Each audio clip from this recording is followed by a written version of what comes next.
The wind whistled to the tall pines of Black Hollow Forest as dusk settled in. It was supposed to be a routine patrol. Forest Ranger Eli Carson, a 42-year-old veteran of the service, knew these woods better than most. He had walked them in snow, in thunderstorms, and through seasons of silence. The forest was more than a job. It was home. But even home can turn against you. While checking what looked like an abandoned campsite, Eli was caught off guard. Two masked men leapt from the shadows, their movements fast, panicked, and violent. They weren't campers. They were illegal loggers, angry and desperate, and Eli had just become a problem. They demanded information, camera locations, patrol times, who else might be watching. When he refused, they beat him. They took his radio, his weapon, and then, cruelly, they chained him to a tree with thick metal links. Not just to keep him quiet, but to leave a message. "Call for help now," one of them mocked. "Let the squirrels hear you." Then they disappeared into the woods, their chainsaws and threats fading with the wind. The forest, once familiar, became a prison. Eli struggled, shouted, cried out, but no one heard. The animals stayed silent. The sun dipped behind the trees. Night fell.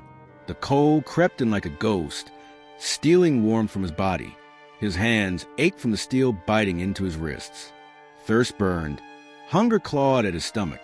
But the worst part wasn't physical. It was the thought that no one knew he was gone. No one was coming.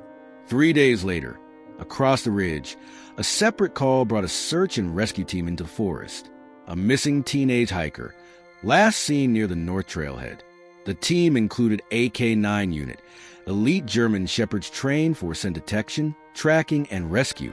Their names were Titan, Echo, and Bruna.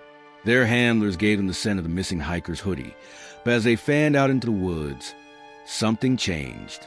Echo's nose twitched. He hesitated.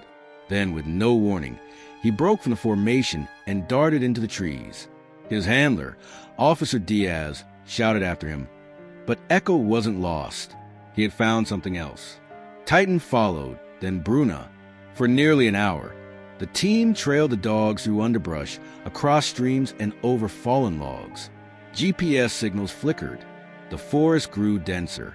Then they found him, chained to a tree, slumped over, barely conscious.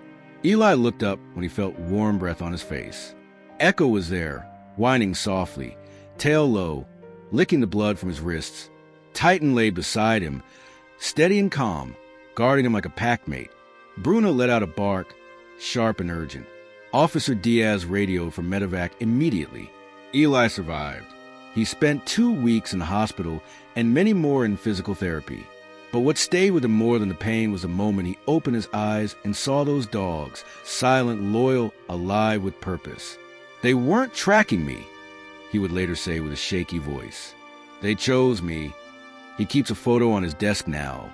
Him, holding Echo's collar, Titan at his side, Bruna licking his hand.